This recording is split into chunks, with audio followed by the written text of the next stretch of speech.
Louvado seja Deus por essa manhã em que nós podemos pensar em grandes coisas. Eu comecei a olhar aqui o nascimento de Jesus e tudo que ele realmente nos indica, e eu queria separar um versículo que para mim e para você acho que ele é muito importante. Ele está em Lucas 1:37. Hoje eu queria falar sobre a promessa de Lucas 1:37. Queria que você abrisse, é um versículo só. Abra a sua Bíblia, busca lá na palavra de Deus. Lucas 1:37. E esse verso é direto, mas ele é extraordinário. Ele fala assim para nós: porque para Deus nada é impossível. Porque para Deus nada é impossível. Vou repetir.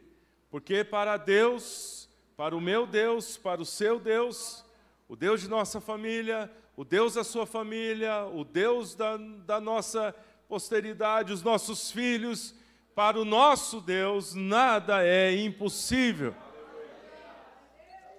Obrigado, Pai, pela Tua palavra, obrigado porque ela fala ao nosso coração.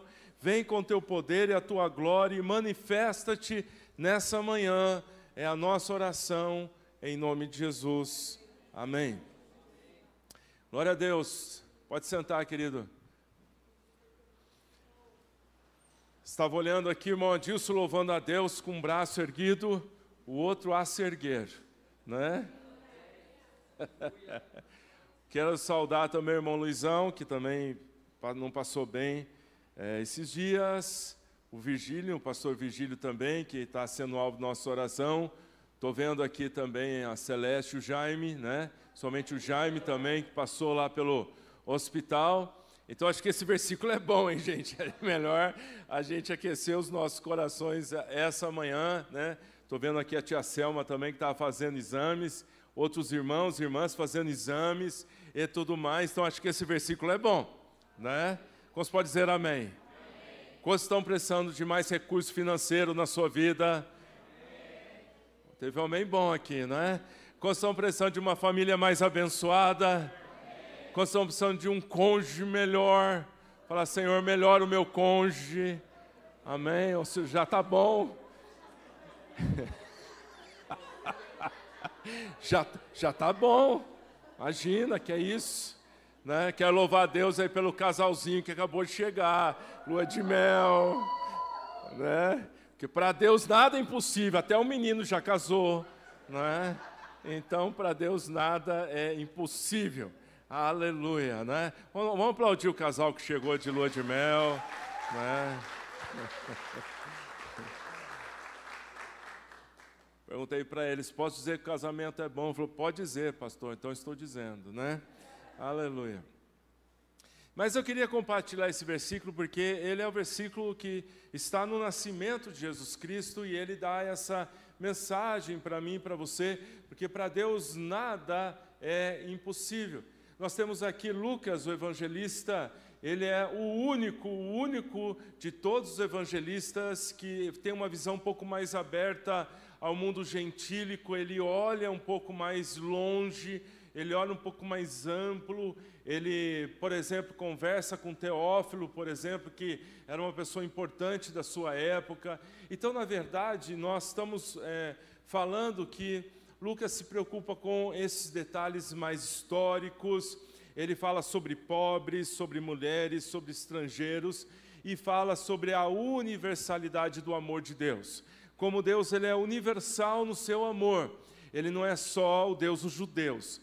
Mateus fala muito sobre as promessas aos judeus. Nós temos Marcos falando, por exemplo, uma maneira muito enfática. Nós temos João falando sobre a divindade, mas Lucas, ele fala da universalidade do amor de Deus. Ele trabalha isso de maneira muito forte.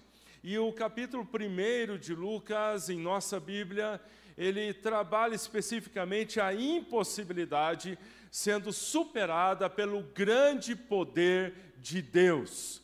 Toda impossibilidade sendo superada pela ação de Deus. E aí nós temos, se você olhar aí no capítulo 1, vemos logo o nascimento de João Batista, que o nascimento de João Batista, ele é trabalhado como Zacarias, temos Zacarias e Isabel, os dois têm um problema em relação ao nascimento de criança. Isabel é estéril e também ambos já estão velhinhos. E aí, de repente, a palavra de Deus diz que vem um anjo sobrenatural ali, no mover sobrenatural de Deus, diz: você vai ter um filho. E nós temos ali Zacarias olhando, dizendo: como assim vai ter filho agora, né? E tudo. E o anjo diz: porque tu não creste, você vai ficar sem falar, mas o filho vai se chamar João e tal. Enfim, ali há o poder de Deus se manifestando, e a palavra de Deus diz que Isabel, então, fica grávida, e aqui já é o poder de Deus se manifestando. O segundo momento, nós vemos o anjo Gabriel visitando Maria, dizendo: agraciada do Senhor, e tudo, e ela se espanta. Aí você vê que ela olha e diz: como assim eu, né, agraciado do Senhor? Que palavras maravilhosas são essas? Por que você está se referindo a mim dessa maneira? Por que você olhou para mim? Qual é a sua questão de olhar para a minha família? Eu sou pobre, eu não sou ninguém. Como é que você vai dizer que eu sou agraciada? Como é que você vai dizer que eu sou tudo isso que você está falando aí? Ele diz: você errou o endereço. O anjo Gabriel diz não. Olha aqui a tua oração, né? A oração de Isabel foi ouvida, ela está grávida e agora Deus está te visitando, não é? Está tocando a sua vida. E a Bíblia diz: eis que o anjo diz: Maria, não temas, porque achaste graça diante de Deus. Eis que em teu ventre conceberás e darás à luz a um filho, e colocará o nome de Jesus nele. Mas aí vem o segundo milagre do capítulo: como pode uma virgem ficar grávida? E aí o anjo explica: olha, um poder do alto vai te envolver. A verdade, nós estamos falando de dois momentos em que poder do alto envolve. Para que haja nascimento de João Batista, tinha que ser do alto. E para que Maria ficasse grávida sem ter a presença ali do marido, tinha que ser também poder do alto, para que alguma coisa sobrenatural acontecesse. O grande milagre da nossa vida para esse ano 2024 é quando o poder do alto vem sobre nós.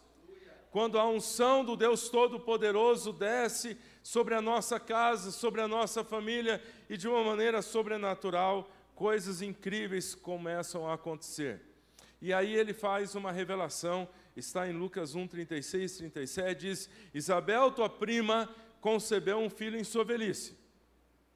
Ele começa dizendo que Deus já operou em Isabel, ali na sua velhice, e já é o 6º mês para aquela que se chamada estéril, porque para Deus nada é impossível.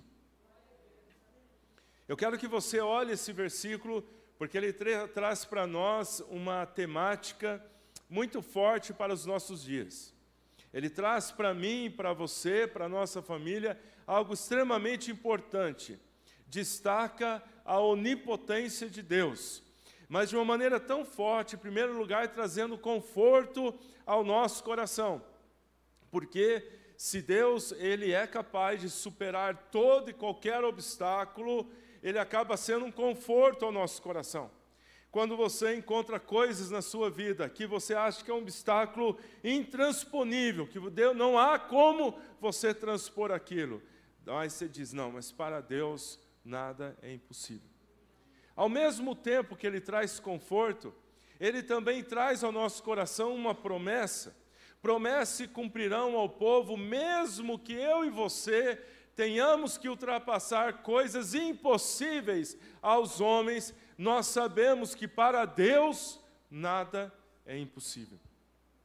Portanto, nessa manhã eu queria que nós percorrêssemos a Bíblia e nós víssemos o quantas vezes o nosso Deus tocou em coisas impossíveis. E quando ele fala isso para mim e para você, nessa manhã que o pessoal está falando sobre Natal, etc., à noite, quando a gente vai celebrar com a família a nossa comunhão, o nosso dia a dia, porque Jesus de fato nasceu hoje. mas vamos celebrar a vitória, vamos celebrar o impossível, vamos celebrar que Ele nos salvou, vamos celebrar o seu sangue, vamos celebrar a comunhão com a nossa casa, tudo isso. Mas se você olhar na palavra de Deus, o quanto de coisas impossíveis acontecem, e é tudo para a glória do Senhor. Eu queria que você olhasse e abrisse comigo em Gênesis 18:14. Abre lá comigo, por favor. Vamos andar na Bíblia um pouquinho. Gênesis capítulo 18:14, não está projetado nada. Gênesis 18.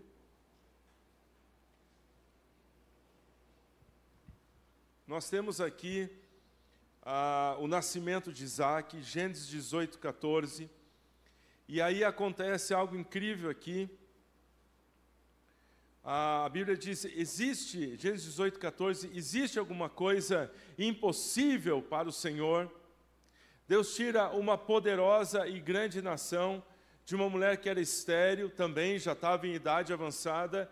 A Bíblia diz que Sara foi visitada por Deus e também Abraão foi visitado por Deus. Abraão, já com idade avançada, recebeu a promessa do Senhor que teria um filho.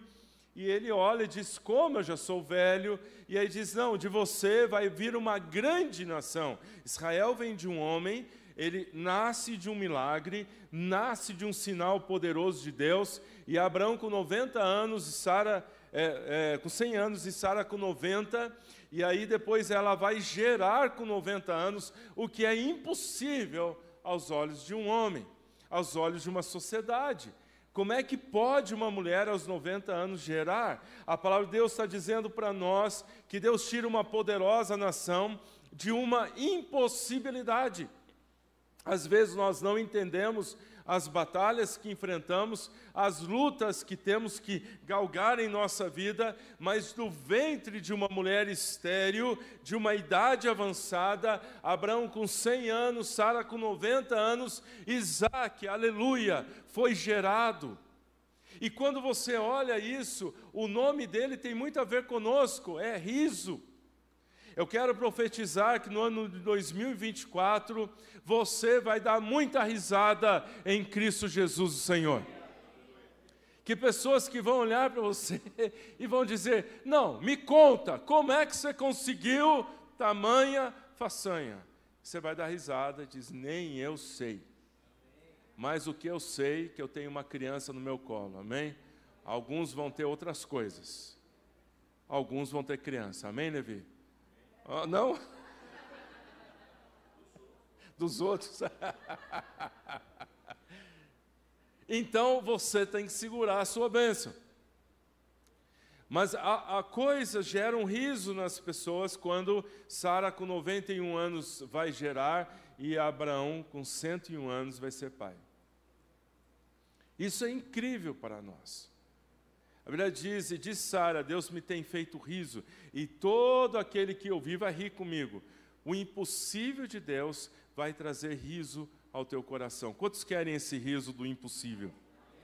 Do impossível de Deus, trazendo riso ao seu coração. Vamos lá olhar um outro trecho? Jeremias 32, 17. Jeremias 32, 17. É o nosso tecladista aqui. Jeremias 32, 17.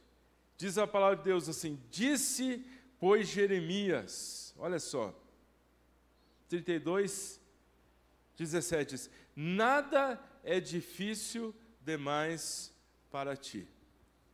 Eu gostaria que você olhasse para as coisas da sua vida, no seu dia a dia, no seu coração, e você declarasse isso, nada é difícil demais para ti. Talvez tenhamos algumas coisas na nossa vida que se diz, cara, isso é impossível, isso é muito difícil, isso talvez eu não consiga, mas eu quero que você olhe para isso e diga, nada é difícil demais para ti.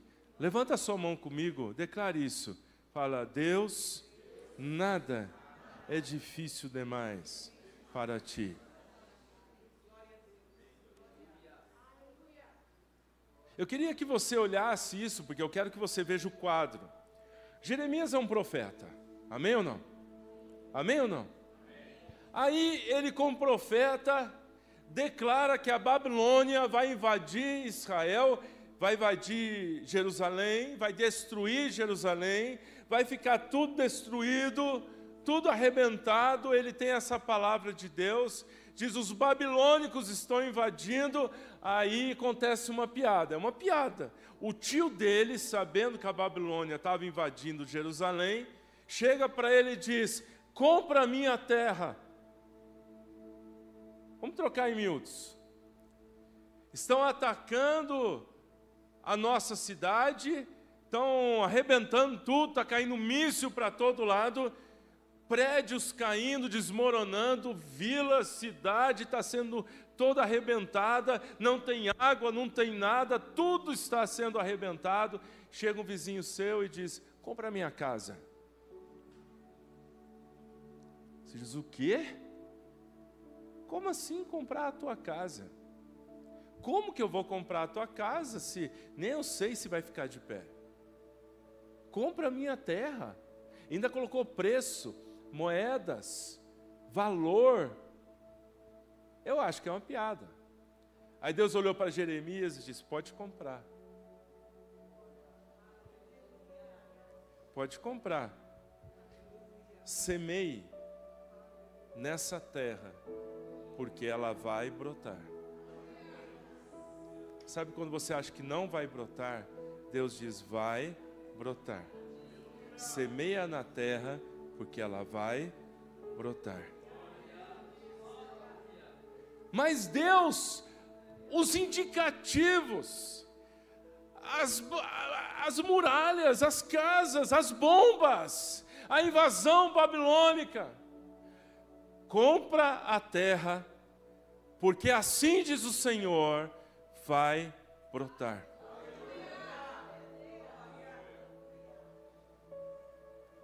Quando você acha que está tudo destruído, Deus fala: pode semear, porque eu sou o Deus que dá vida.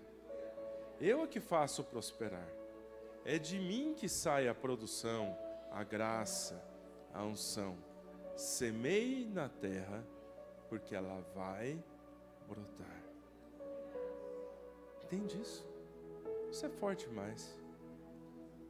Porque há dias em nossa vida que você diz: não vai brotar. Não, humanamente não vai brotar. Deus diz: meu filho, de quem é a terra?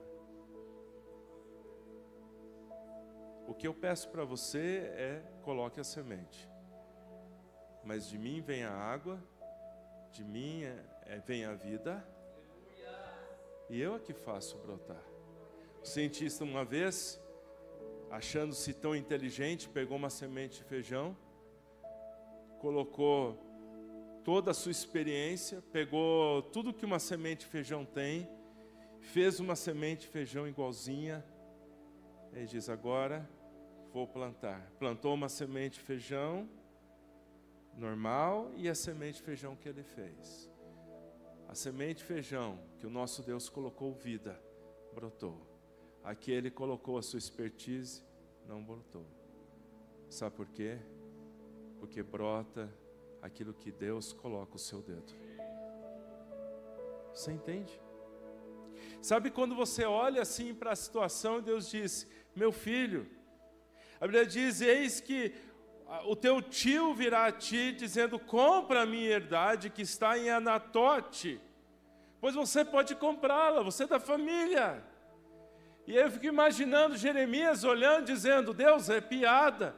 Como que o meu tio vem oferecer para mim uma terra que está sendo destruída? E Deus olha para ele e diz: toma esses autos, compra essa casa, compra esse campo, compra essa vinha, coloca os autos dentro de um vaso de barro para que você guarde, e daqui a algum tempo você vai abrir esse vaso e ele vai ter grande valor. Aleluia!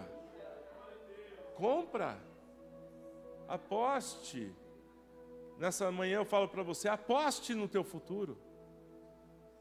Aposte no futuro. Aposte. Terceira passagem que é lindo aqui, que a gente olha, está lá em Mateus 19, 26. São textos semelhantes com contexto diferente.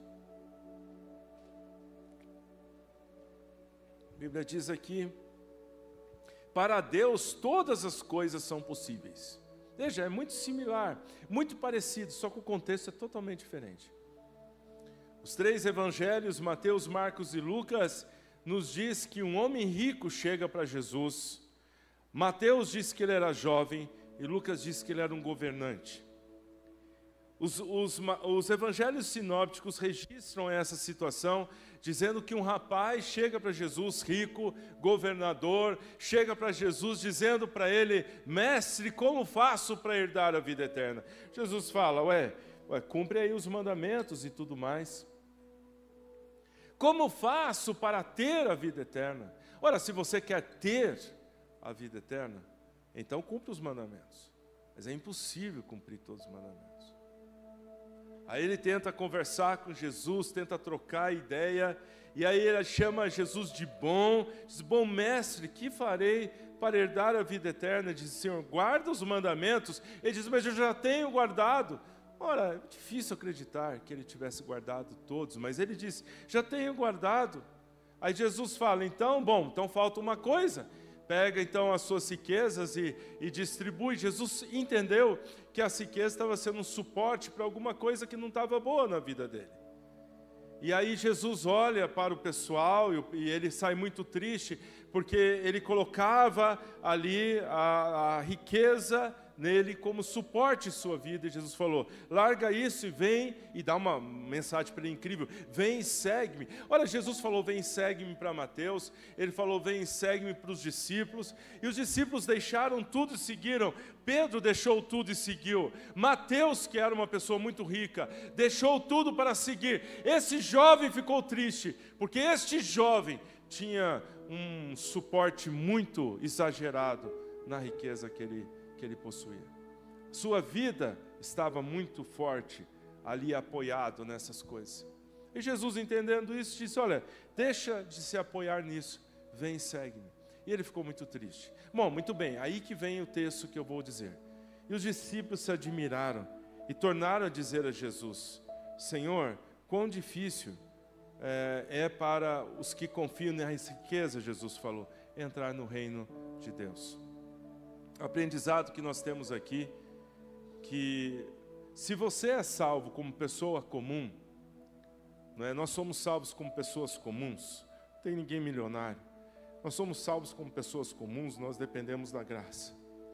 Mas se você é salvo dependendo de alguma coisa de riqueza, você foi muito rico, você precisa de 2 milagres.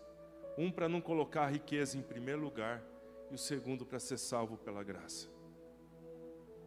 Mas às vezes, outras coisas tentam ocupar o primeiro lugar na nossa vida. Que não é só riqueza, não é só coisas boas.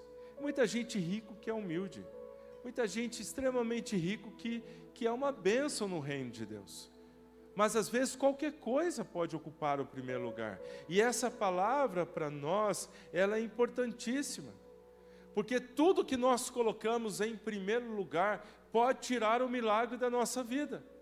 A Bíblia diz que por orgulho, os fariseus, os saduceus, os zelotes, os escribas, eles tiraram Jesus e colocaram o quê? A fama. Eles queriam o quê? O poder, eles queriam o quê? As coisas dessa vida, e tiraram Jesus e optaram pelas outras coisas. Eles queriam o poder do império da época. Depois você vê, por exemplo, Judas, que trai Jesus. Você vê pessoas com tradições como os escribas, que deixam de provar o poder de Deus em suas vidas.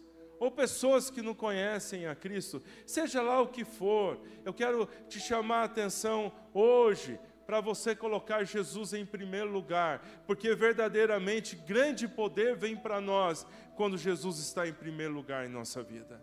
Nada é impossível, mas deixe Jesus em primeiro.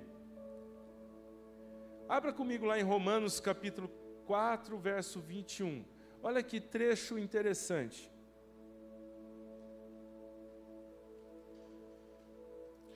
Romanos capítulo 4, verso 21. A Bíblia diz: Ele tem poder para fazer o que prometeu.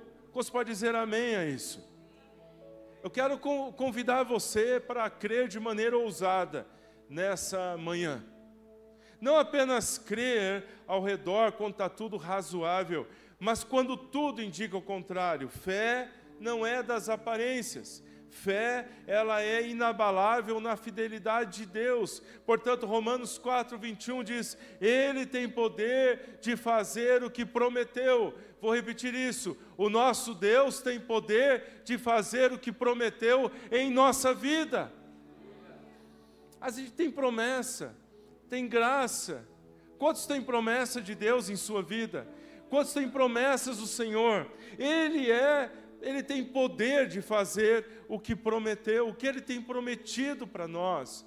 Às vezes nós estamos num culto e o pastor está falando alguma coisa e Deus fala com você, isso é para você. Já aconteceu comigo. Às vezes o pastor está falando uma palavra e Deus diz, isso aqui é para você. Às vezes nós estamos num círculo de oração, alguém vem e dá uma voz profética, mas Deus tem poder para fazer, Ele tem graça, Ele tem unção para fazer que palavras sobre nós possam acontecer no ano 2024. Sabe, promessas que você olha e diz, Senhor, e diz, eu tenho poder. Aposte que os planos deles são maiores que os nossos. Efésios capítulo 3, verso 21. Dá uma olhada lá. Efésios capítulo 3, verso 20.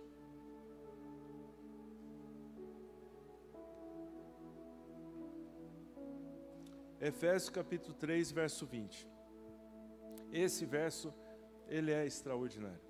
É aquele verso que você pode deixar na geladeira. Será que você pode ler comigo aí na sua tradução? Quem sabe seja igual a minha.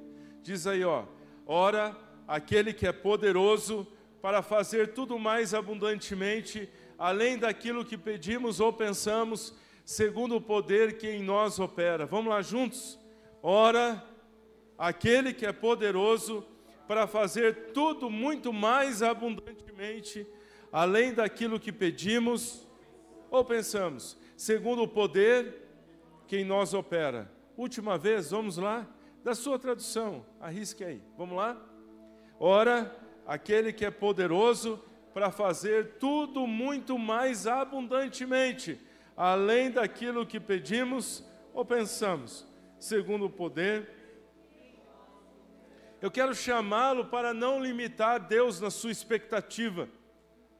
Nessa manhã eu quero chamar você, não limite Deus em sua expectativa, Ele é poderoso para fazer mais do que pensamos, mais do que imaginamos, mais do que nós gostaríamos na nossa cabeça. Ele é poderoso para fazer mais, Ele é poderoso para fazer além, Ele é poderoso para fazer infinitamente mais.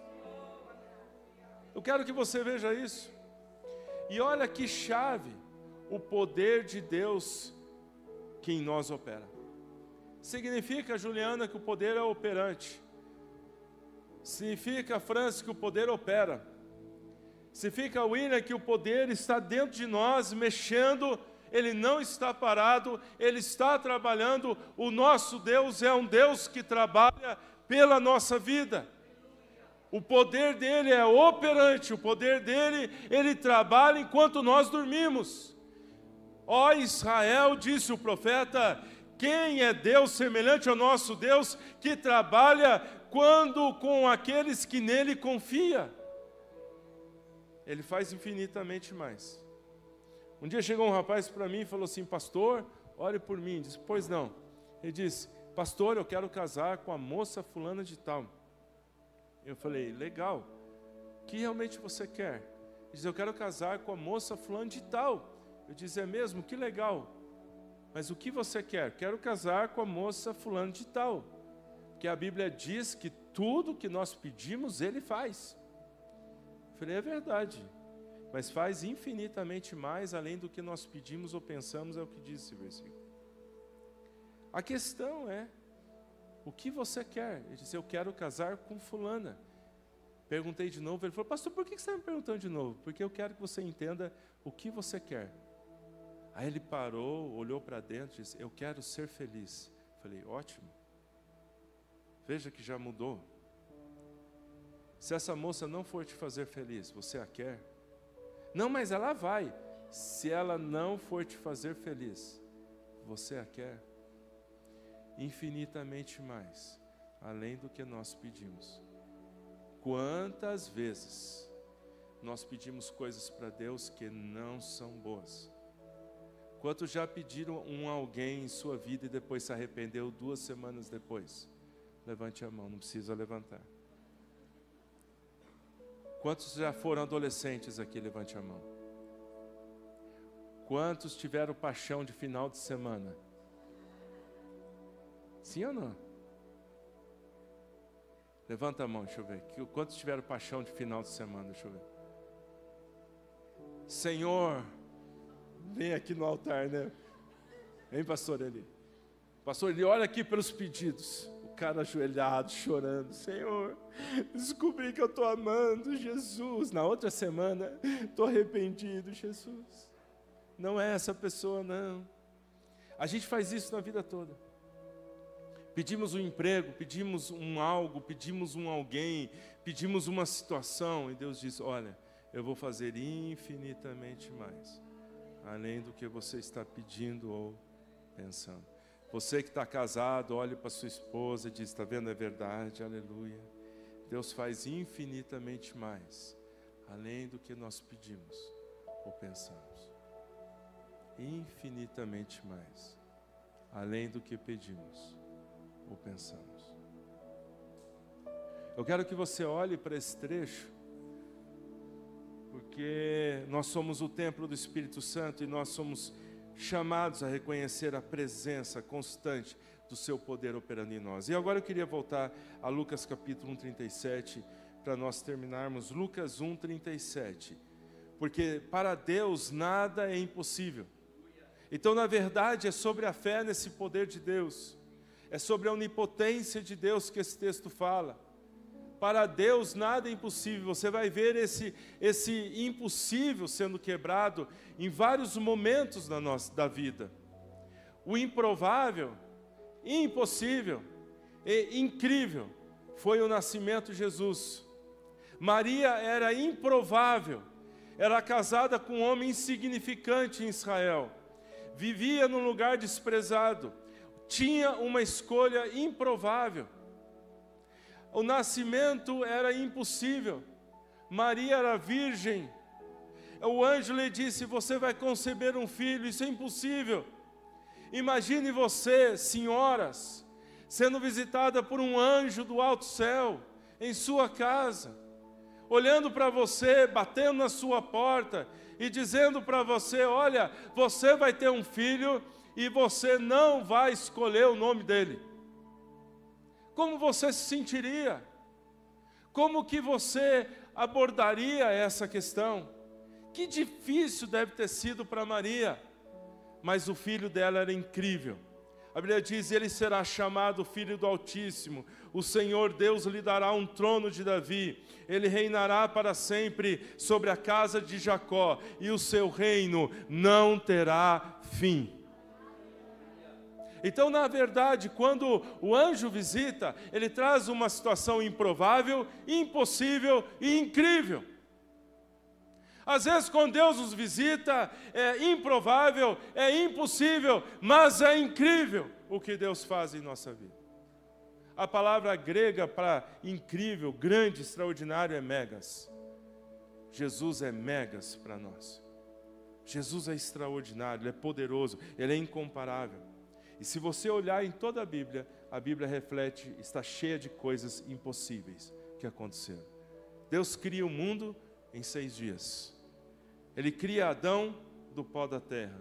Ele abre o mar vermelho, para que o povo pudesse passar a pé, uma multidão, milhões de pessoas passando a seco. A vida de Jesus é repleta de coisas impossíveis. A Bíblia fala que Jesus ordena para que a tempestade possa parar, que Ele anda sobre as águas, Ele cura cego, cura paralítico, cura leproso. Depois você vê que Ele alimenta milhares de pessoas com uma oração e um pedaço de pão e peixe na sua mão. E Ele ressuscita dos mortos, aleluia, ao terceiro dia. Nós somos o povo que crê no impossível. Deus faz o que é impossível conosco também. Ele nos dá perdão, Ele nos dá esperança, nos dá a vida eterna. E eu queria que você encerrasse comigo essas ideias. Pastor, como que eu aplico isso no meu dia a dia de 24? Nesse ano, no ano de 2024, em primeiro lugar, aprenda a soltar sua vida nas mãos de Deus. Que tem hora que você tem que dizer, está solta. É o que Jesus fez na cruz. Ele olhou e falou, Pai, em tuas mãos eu entrego, porque tu és o Deus operante. Em termos práticos, para Deus nada é impossível, não há nada além do seu alcance ou capacidade. Nada. Nada é impossível para Deus, exige fé. Quando a Bíblia fala nada é impossível para Deus, você que está aqui do outro lado, tem que colocar fé nisso, dizendo, eu creio. Nada é impossível para Deus, você desse lado tem que dizer essa palavra para mim, eu creio.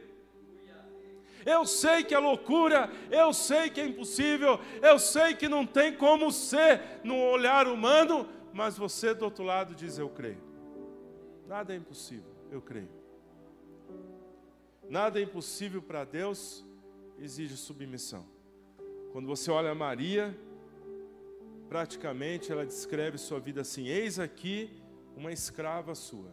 Ela diz, faça-se em mim, aleluia, segundo a tua palavra. Ela olhou para o anjo diz, vai nascer, você é virgem, mas vai nascer. Diz, faça-me em mim, segundo a tua palavra. Exige prostrar. Nada é impossível para Deus, mas Maria disse sim. Nada é impossível para Deus, mas Maria disse, cumpra-se em mim o seu propósito.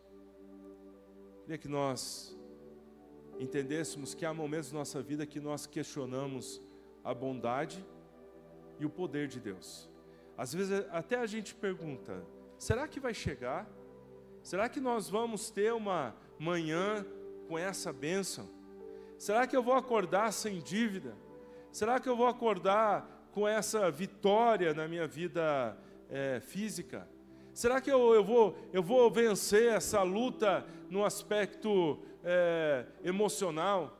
Será que eu vou conseguir fazer tal coisa no aspecto espiritual? E às vezes nós questionamos, será, Deus, que o Senhor aparecerá? Será que o Senhor virá? Será que o Senhor se manifestará? Será que o Senhor colocará a mão em minha vida? Eu acredito que todo ser humano já passou por esse questionamento. E aí que vem essa palavra de Lucas 1. Para Deus nada é impossível. Deus é o poder por trás de cada promessa. Deus é a verdade por trás de toda a sua palavra. Deus é a onisciência por trás de todos os seus conselhos.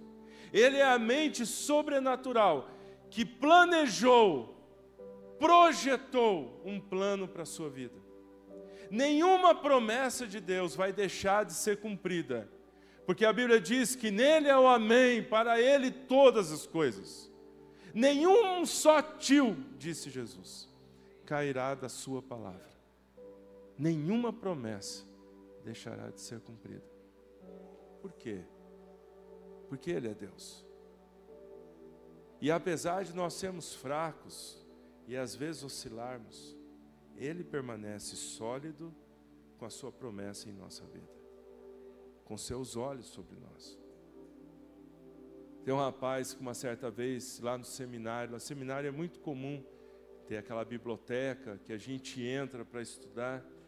E um rapaz chegou para o outro e diz, ei, você conhece um bom livro que fala sobre fé?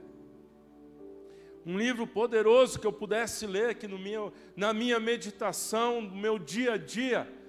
Você conhece algum livro que fale sobre fé? Aí um outro gritou lá e disse, experimenta a Bíblia. A Bíblia é um ótimo livro de fé. E eu quero dizer para você, igreja, que não há livro maior do que esse aqui. Ele tem tudo que eu e você precisamos. Que seja o nosso guia em 2024. Que seja a nossa vitória. Vamos ficar de pé.